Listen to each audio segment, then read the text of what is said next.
اور سے تشریف لائے ہوئے، قصور سے تشریف لائے ہوئے اور دیگر دور دور سے معزز مہمانان گرامی، عظیم شناخان مصطفیٰ کریم اور علاقے سے جتنے ہمارے کثیر یہاں پہ بزرگ علماء اور نوجوان قیادت یہاں موجود ہے، اللہ تعالیٰ کی بارگاہ قدس میں دعا ہے وہ ذات لم یزل آج کی یہ خوبصورت عظیم الشان روحانی محفل میلاد مصطفیٰ صلی اللہ علیہ وآلہ وسلم اپنی بارگاہ اقدس میں قبول فرمائے۔ عزیز دوستو، ہم یہاں سارے جتنے دوست بیٹھے ہیں، مسلمان بیٹھے ہیں، کلمہ طیبہ پڑھنے والے بیٹھے ہیں اور سارے حضور کے امتی بیٹھے ہیں۔ اس وقت ہماری جنگ اور ہے، ہماری یہ جنگ نہیں ہے جس پہ ہم آپس میں تلخی کا شکار ہو رہے ہیں، یہ ہماری جنگیں نہیں ہیں۔ اس وقت جنگیں اور شروع ہو چکی ہیں۔ میرے دوستو بھائیوں، اب بات صرف مسجد اقصیٰ کی نہیں ہے، بات مدینہ طیبہ تک جا پہنچی ہے۔ عالم کفر یہ چاہتا ہے کہ ہم آپس میں تلخی کا شکار ہو جائیں، چھوٹی چھوٹی باتوں پہ ہم آپس میں ایک دوسرے کے خلاف طنز و تشنیع پیدا کریں۔ نہیں، ہم نے نہیں لڑنا آپس میں۔ یہ ایک بزرگوں کا سٹیج ہے، یہ محبت والوں کا سٹیج ہے۔ اس وقت پورا اسرائیل، اور آپ کو پتہ ہے اسرائیل کے ساتھ امریکہ کھڑا ہے، یہ ہمارے بارڈر کے ساتھ ہندوستان ساتھ کھڑا ہے۔ اور شاید آپ نے وہ انگلش میں اس کا بیان نہ سنا ہو، امریکہ کے وزیر خارجہ کا، وہ اسرائیل میں پہنچ کر جب مسلمان علاقوں پہ بمباری کی اجازت دے رہا تھا تو ساتھ اس نے کہا کہ میں امریکہ کا وزیر خارجہ، میں اسرائیل میں امریکن وزیر خارجہ کی حیثیت سے نہیں آیا، میں یہودی ہونے کی حیثیت سے آیا ہوں۔ یعنی یہودی آپس میں ایک ہو چکے ہیں، عیسائی یہودیوں کے ساتھ مل چکے ہیں اور ہندو بھی ہمیں مارنے کے لیے مل چکے ہیں۔ ہندو، عیسائی، یہودی، لبرل، ملحد، وہ سارے ہماری بوٹیاں کرنے کے لیے اکٹھے ہو چکے ہیں۔ اور یہ نبی پاک صلی اللہ علیہ وسلم حضور کا فرمان ہے، سرکار نے فرمایا الکفر ملت واحدہ، کفر ایک قوم، ایک ملت ہے۔ اور آپ دیکھ رہے ہیں پوری دنیا سے امریکی بیڑے وہاں امریکہ سے چل کر یہاں آ چکے ہیں، اور ساتھ جارڈن ہے، ساتھ مصر ہے، ساتھ سعودی عربیہ ہے، ساتھ ہمارے اسلامی ملک ہیں۔ مگر کتنے افسوس کی بات ہے کہ وہ اسلامی ملک اپنے بارڈر زخمیوں کے لیے بھی نہیں کھول رہے کہ وہ غزہ کے بیچارے مظلوم مسلمان وہ ادھر پناہ لے سکیں، دوائی لے سکیں، پانی کی بوتل لے سکیں۔ ہمارا دشمن اتنی طاقت سے ہم پہ حملہ آور ہے اور ہم خواب غفلت میں بالکل بے ہوش ہو چکے ہیں، ہمیں پتہ ہی نہیں ہمارے ساتھ کیا ہونے والا ہے کچھ عرصے بعد۔ ہمارا دشمن اس قدر، میں نے ابھی ایک ریلی ہم نے وہاں ہارون آباد میں نکالی گئی تو اس کے صرف فوٹو جو ہے، پکچر، وہ فیس بک پہ لگائے ہم نے، اور فیس بک نے اسی وقت وہ پوری کی پوری جو تصاویر تھی فلسطین والی وہ اڑا دی، اور اس نے وہ ہماری جو آئی ڈی تھی وہ بند کر دی۔ یعنی وہ وہاں پہ بیٹھ کر بھی ہمارے موبائل پہ حکومت کر رہے ہیں، وہ اتنی تیاری کے ساتھ آئے ہیں۔ ہم زیادہ تیاری نہ کریں، کم از کم تھوڑا سا اتحاد کا ثبوت دے دیں، اس کے بھی بڑے فائدے ہیں۔ وہ چھوٹے چھوٹے فلسطینی بچے، ایک بیٹے کو میں نے دیکھا وہ اپنے دوسرے بھائی کو آخری لمحے اس کی سانس جا رہی تھی، سانس نکل رہی تھی، تو وہ اپنے بھائی کو کہہ رہا تھا تسلی دیتے ہوئے، لا الہ الا اللہ محمد الرسول اللہ، وہ کلمہ طیبہ پڑھا رہا تھا۔ میرے بیٹے، میرے بھائی، دنیا سے جانا ہے تو کلمہ طیبہ لے کے جانا۔ یہ ہے وہ بنیاد کہ ہمارا خاتمہ ہو تو کلمہ طیبہ پہ ہو، اس پہ ہم نے جڑنا ہے، اکٹھے ہونا ہے۔ ہماری کوئی لڑائی نہیں ہے، کوئی جھگڑا نہیں ہے، کوئی نہیں، یہ اہل سنت ہے سارے۔ اہل سنت کو آپس میں ایک ہونا چاہیے۔ چھوٹی چھوٹی باتوں کو ہم اختتام پہ پیچھے بعد میں بات کریں گے۔ جو بنیادی چیز ہے اس وقت اسلام کی، آپ کا گھر جل رہا ہو، آپ کے گھر کو آگ لگی ہو، بھانبڑ لگ چکا ہو اور آگ لگ چکی ہے، فلسطین کے نام پہ آپ ریلی نکالیں آپ پہ پرچہ ہو جاتا ہے، آپ جہاد کی بات کریں آپ پہ کیس ہو جاتا ہے۔ آپ کہاں گم ہیں، کہاں کی آزادی ہے؟ تو گھر کو آگ لگ چکی ہو اور دو بھائی آپس میں ایک دوسرے کے ساتھ تکرار پہ ہو تو آگ نے تو گھر کو جلا دینا ہے۔ اور یار جو پہلے آگ لگی ہے اس کو تو بجھا لیں، جو پہلے بنیادیں جو جل رہی ہیں ہماری اس پہ تو ہم اکٹھے ہو جائیں۔ تو چند باتیں میں اس حوالے سے گزارشات پیش کرتا ہوں، موضوع کچھ اور تھا، میں کچھ اور چیزیں پیش کرنا چاہتا ہوں۔ میرے آقا کریم صلی اللہ علیہ وسلم حضور کی ذات ببرکات نے ان چھوٹی باتوں کو چھوڑ کر اپنی مرکزیت کو ترجیح دی۔ اوس و خزرج دونوں بھائی بھائی، سرکار نے ان کو بھائی بھائی بنا دیا۔ یہ پہلے ان کے آپس میں بڑی جنگیں تھیں، سرکار نے ان کو جوڑ دیا۔ جب اسلام نے ان کو جوڑا، بعد میں وہاں پہ آپس میں کچھ یہودی بیٹھے تھے، یہودیوں نے ایک سازش کے تحت دونوں میں جنگ کروا دی۔ اوس والوں کو کہا تمہارا بندہ ایک مار دیا گیا تھا، خزرج والوں نے مارا، ان کو کہا تمہارا انہوں نے مار دیا تھا۔ وہ مسلمان بھڑک گئے، وہ پرانی یادیں آئیں جب جنگ والی، کام گرم ہو گیا۔ جب وہ گرم ہوا تلواریں نیام سے نکل آئیں، آوازیں اونچی ہو گئی، تو کسی نے آ کے نبی پاک صلی اللہ علیہ وسلم حضور سے عرض کیا حضور ادھر تو کام گرم ہو گیا ہے، اوس و خزرج کے مابین تلواریں نکل آئی ہیں۔ تو میرے آقا کریم صلی اللہ علیہ وسلم نبیوں کے امام ہو کر پھر بھی آپ دوڑتے ہوئے وہاں گئے، دوڑتے ہوئے حضور نے نالین اتار دیے، دوڑتے ہوئے وہاں پہنچے اور سرکار نے فرمایا تمہیں کیا ہو گیا ہے؟ اللہ کا رسول تمہارے اندر موجود ہے اور تم پھر بھی آپس میں لڑنے لگے ہو، یہ پرانی جاہلیت کی باتیں کرتے ہو نا؟ تم مسلمان ہو، کلمہ طیبہ، اور یہ جنہوں نے تم کو آپس میں لڑایا ہے پیچھے یہ یہودی بیٹھا ہے۔ تو حضور نے پیچھے اس طرف اشارہ کر دیا۔ میرے آقا کریم صلی اللہ علیہ وسلم حضور نے عالم کفر سے جنگیں بھی کی ہیں، اس پہ ابھی میں نے ایک ٹی وی پروگرام کیا تھا چند دن قبل، اس کو آپ ضرور سنیے گا یوٹیوب پہ، وہ ARYQ ٹی وی پہ میں نے کیا تھا، رہنمائے عالم کے نام سے موجود ہے، آپ کا دل خوش ہو جائے گا۔ میرے آقا کریم صلی اللہ علیہ وسلم حضور جہاں ہر باقی معاملات میں ہماری رہنمائی کرنے آئے ہیں، وہاں سرکار نے یہ بھی رہنمائی فرمائی ہے کہ لڑنا کس سے ہے، اپنی صلاحیتیں ضائع نہ کر بیٹھنا۔ بھئی وہ بھی نبی پاک کو آخری نبی مانتا ہو، تم بھی آخری نبی مانتے ہو، کہیں اپنی صلاحیتیں غلط جگہ پہ ضائع نہ کر بیٹھنا۔ لڑنا ہے تو میدان اور ہے، آئیں ہم آپ کو دکھاتے ہیں وہ کون سے میدان ہیں۔ میرے نبی کریم صلی اللہ علیہ وسلم کی ذات ببرکات حضور نے وہ میدان بتائے ہیں، وہ مشرکین مکہ، سرکار نے اپنے لشکر کو تیار کیا، حضور نے فرمایا وہاں جانا ہے۔ مگر آپ دیکھیں کتنی زبردست بات ہے، سرکار جب بھی کسی ملک پر، کفار کے ملک پر جب حملہ کرتے تھے تو نبی پاک صلی اللہ علیہ وسلم اپنی ازواج مطہرات کو بھی خبر نہیں ہونے دیتے تھے۔ یہ جنگ کے والے سے سنیں اس بات کو، یعنی اسٹریٹجی دیکھیں، حکمت عملی، کہ سرکار نے حملہ کرنا ہے کسی قوم پہ، حضور اپنی ازواج مطہرات تک کو بھی نہیں بتاتے تھے، اپنے گھر کے لوگوں کو بھی نہیں بتاتے تھے کہ ہمارا ہدف کیا ہے، ہمارا دشمن کون ہے۔ یہ پہلی بات سمجھیے گا۔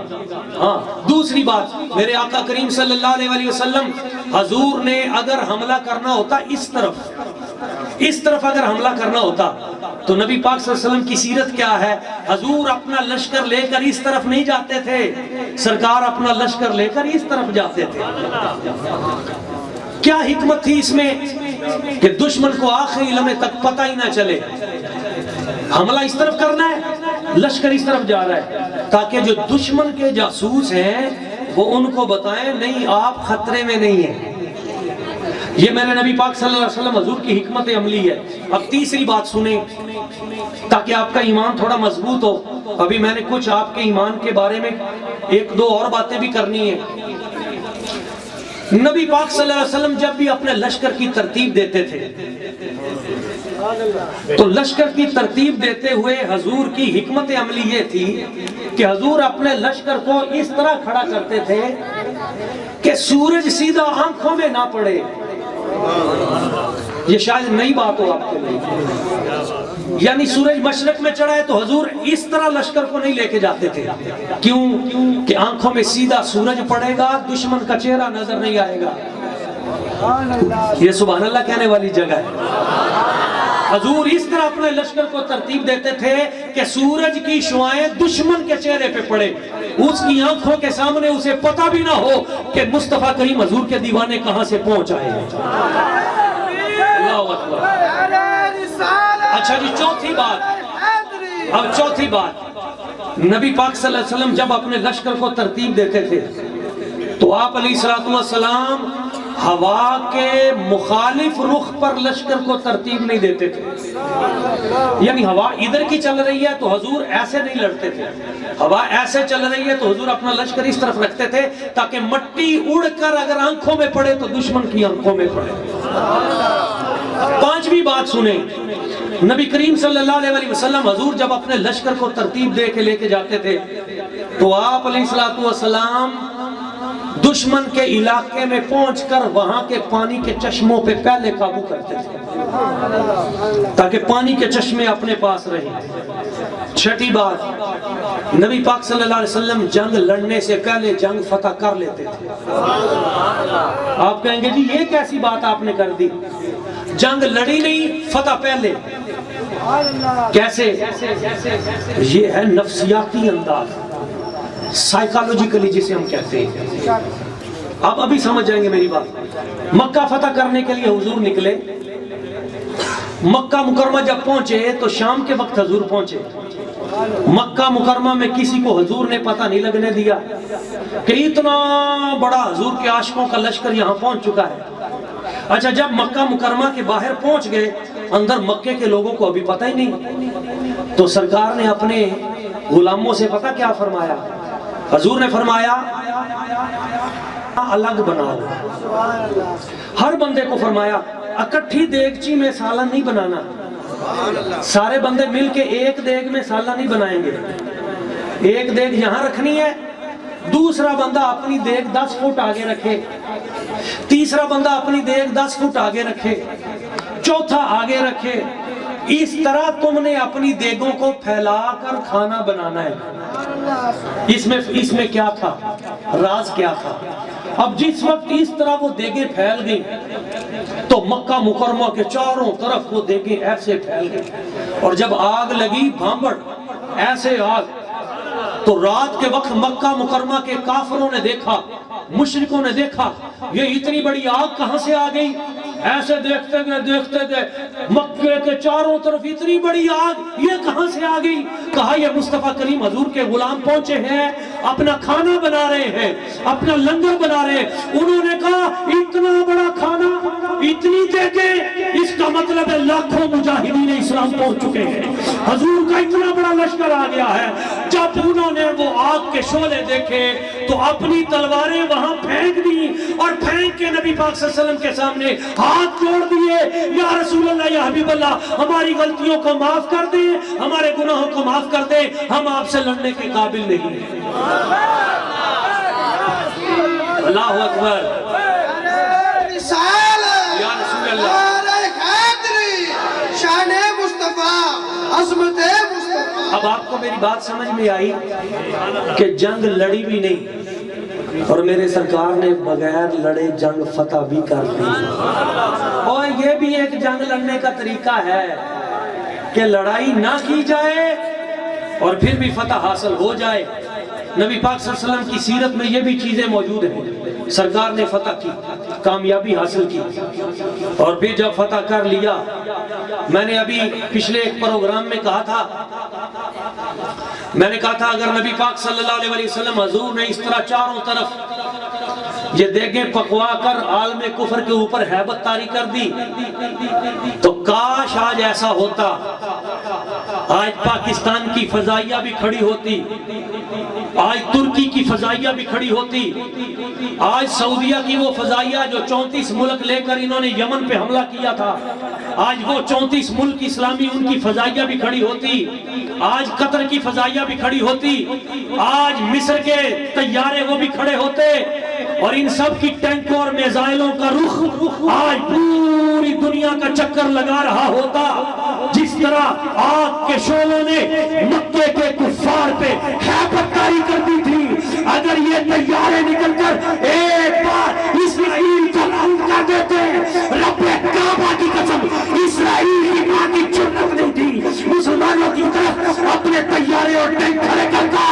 آج ضرورت اس کی ہے دلوں سے ہم اپنا خوف نکالیں اور مصطفیٰ کریم حضور کے دین کا نعرہ بلند کرتے ہوئے مسجد اقصیٰ کے لیے اپنی جوانیاں وقف کر دیں، علماء اپنے فتوے وقف کر دیں، اور اسلامی دنیا کی فوجیں کھڑے ہو کر پورے امریکہ کے ساتھ ٹکرا جائیں، اور ٹکرانا تو دور کی بات ہے، رب کعبہ کی قسم اگر یہ صرف نعرہ حیدری لگا دے عالم کفر اسی پہ بھاگ جائے گا۔ نعرہ تکبیر، نعرہ رسالت، نعرہ تحقیق، نعرہ حیدری، نعرہ غوثیہ، عظمت اسلام، غیرت اسلام۔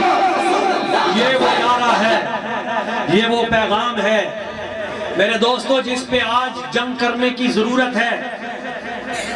عالم کفر ہماری بیٹیوں کو ذبح کر رہا ہے، امریکی کتے، اسرائیلی کتے اور برطانیہ کے وہ ذلیل کتے آج مسلمان بیٹیوں کی عزتوں کو نوچ رہے ہیں۔ آپ کو خبر نہیں، دل کانپ جاتا ہے اور کلیجہ پھٹنے کو آتا ہے۔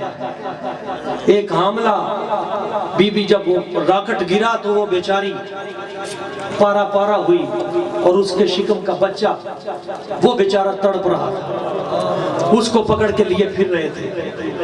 یہ حال ہے۔ نبی پاک صلی اللہ علیہ وسلم حضور کی سیرت کو پڑھیے، آج کی اس محفل پاک میں یہ پیغام لے کے جائیں۔ ہمارے نبی پاک صلی اللہ علیہ وسلم حضور نبی رحمت ہیں، مگر ایک پیغام یاد رکھیے گا، سرکار کا ایک نام ہے النبی الملاحم، جنگوں والا نبی۔ سرکار نے جو بھی بات کی مدتوں پہلے آج اسی طرح چمک کے نظر آ رہی ہے۔ حضور نے فرمایا دنیا کے یہودی عیسائی کفر اکٹھا ہو جائے گا، کفر اکٹھا ہے، مسلمان بکھرے ہیں، لیکن ایک بات اور آپ کو بتا دوں، کبھی بھی مایوس نہیں ہونا۔ ابھی وہ مرزا جیل میں بدبخت کی بات ہو رہی تھی، وہ کہتا ہے اسرائیل کے ساتھ تو پاکستان کی فضائیہ نہیں لڑ سکتی، جھوٹ بولتا ہے۔ ہماری ملک کی اعلیٰ افواج پوری دنیا کے ساتھ ٹکرا سکتی ہے، یہ بات اس نے جھوٹ بولی ہے، غلط کہا ہے، اور لڑنے سے پہلے اس نے قوم کے جذبوں کو سرد کرنے کی کوشش کی ہے۔ اور ایک بات یاد رکھیں، ہم ہتھیاروں سے پہلے کب لڑے ہیں؟ اسلام کا مزاج ہی اور ہے، اسلام کا مزاج نہیں تلواروں کے ساتھ اور تیروں کے ساتھ اور ٹیکنالوجی کے ساتھ، نہ۔ غزوہ بدر میں دیکھ لیجئے، ہمارے تو 313 تھے، ادھر 1000 تھے۔ غزوہ احد میں دیکھ لیجئے، ہمارے 700 تھے، ادھر 3000 تھے۔ غزوہ احد میں دیکھ لیجئے، غزوہ خندق میں دیکھ لیجئے، ہمارے چند 100 تھے، ادھر 10,000 تھے۔ غزوہ یرموک میں دیکھ لیجئے، آپ جنگ یمامہ میں دیکھ لیجئے، ایک طرف 2 لاکھ کا لشکر ہے، 2 لاکھ کا لشکر، اور ایک طرف چند ہزار کا لشکر ہے۔ تم بدبخت کہتے ہو کہ نہیں جی جنگیں طیاروں کے ساتھ، میزائلوں کے ساتھ اور صرف ٹیکنالوجی سے فتح ہوتی ہیں۔ تمہارے منہ پہ یہ 7 افغانستان نے تھپڑ نہیں مارا؟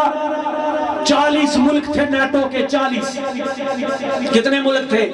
40 سے زیادہ نیٹو کے ملک تھے، جن کے پاس طیارے بھی تھے، جن کے پاس میزائل بھی تھے، ڈیزی کٹر بم بھی تھے، جنہوں نے کارپٹ بمباری بھی کی، سب کچھ تھا، مگر 20 سال کے اندر ہم نے اپنی آنکھوں سے دیکھا پٹھانوں نے لتر مار مار کے ان کو یہاں سے بھگایا۔ ان سے اپنے ٹینک بچانے مشکل ہو گئے، اپنے طیارے بچانے مشکل ہو گئے، اپنے فوجی بچانے مشکل ہو گئے، ذلیل اور رسوا ہو کر کتے کی موت مر کے افغانستان نکلے، اور عاشقان رسول نے بتا دیا ہم تلواروں کے بل بوتے پہ نہیں لکھتے، ہم میزائلوں کی طاقت سے نہیں لڑتے، مسلمان جب بھی لڑتے ہیں مصطفیٰ کے عشق کی طاقت سے لڑتے ہیں۔ یا رسول اللہ لبیک لبیک لبیک، یا رسول اللہ لبیک لبیک لبیک، یا رسول اللہ لبیک لبیک لبیک، یا رسول اللہ۔ یہ بات یاد رکھیں، ہم کبھی بھی عددی برتری کی بنیاد پر نہیں لڑے۔ ایک بھی فتح پوری تاریخ اسلام میں آپ دکھا دیں کہ ہماری تعداد زیادہ ہو، ہمارا اسلحہ زیادہ ہو، اس بنیاد پہ ہم جیتے ہو؟ نہیں۔ مسلمان جب بھی جیتتا ہے اللہ کے فضل سے جیتتا ہے، اللہ کی ذات پہ، ذات باری تعالیٰ پہ توکل کرتے ہوئے، اور دوسرا نبی پاک کے وسیلے سے جیتتا ہے۔ حضرت خالد بن ولید رضی اللہ تعالیٰ عنہ 20 بندے لے کر، پھر انہوں نے منت کی یار آپ 20 نہیں تھوڑے سے زیادہ کر لیں، 60 بندے لے کر، تاریخ شاہد ہے، صرف 60 بندے لے کر 60 لاکھ کے لشکر سے ٹکرا گئے، لاکھوں کے لشکر سے ٹکرا گئے۔ آپ دیکھیں نبی کریم صلی اللہ علیہ وسلم حضور کی سیرت، اللہ کی ذات پہ توکل، مصطفیٰ کا وسیلہ۔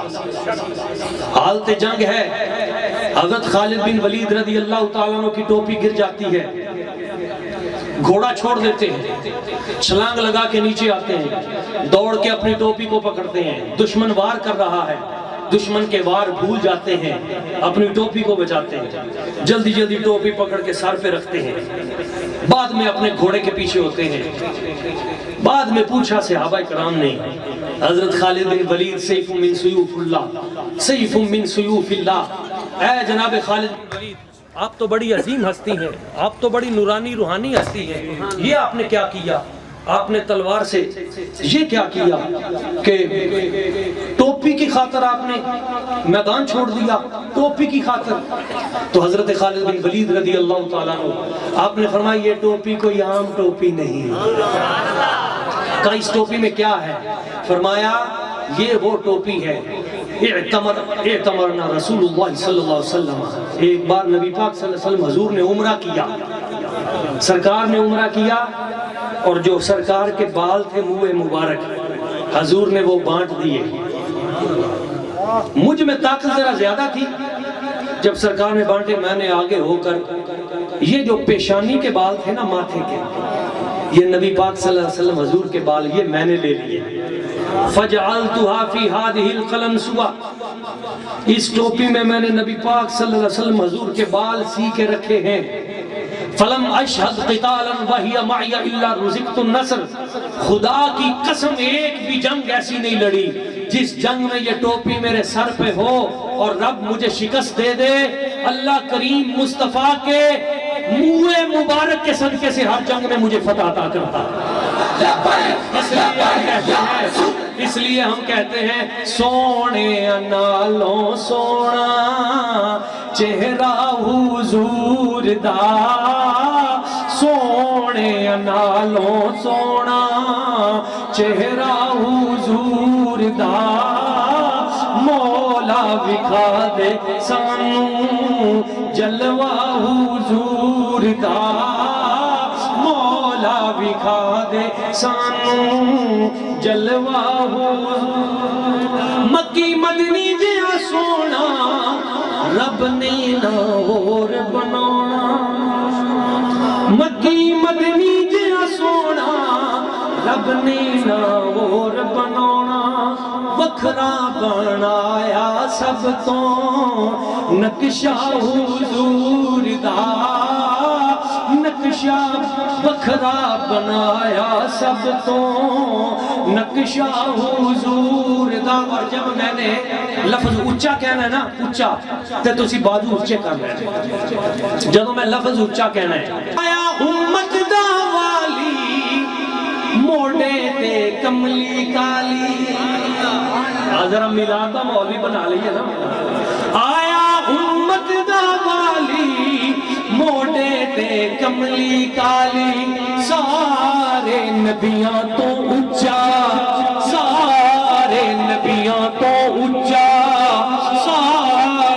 نبیوں تو اونچا رتبہ حضور دا سارے نبیوں تو اونچا رتبہ حضور دا سونے نالوں سونا چہرہ حضور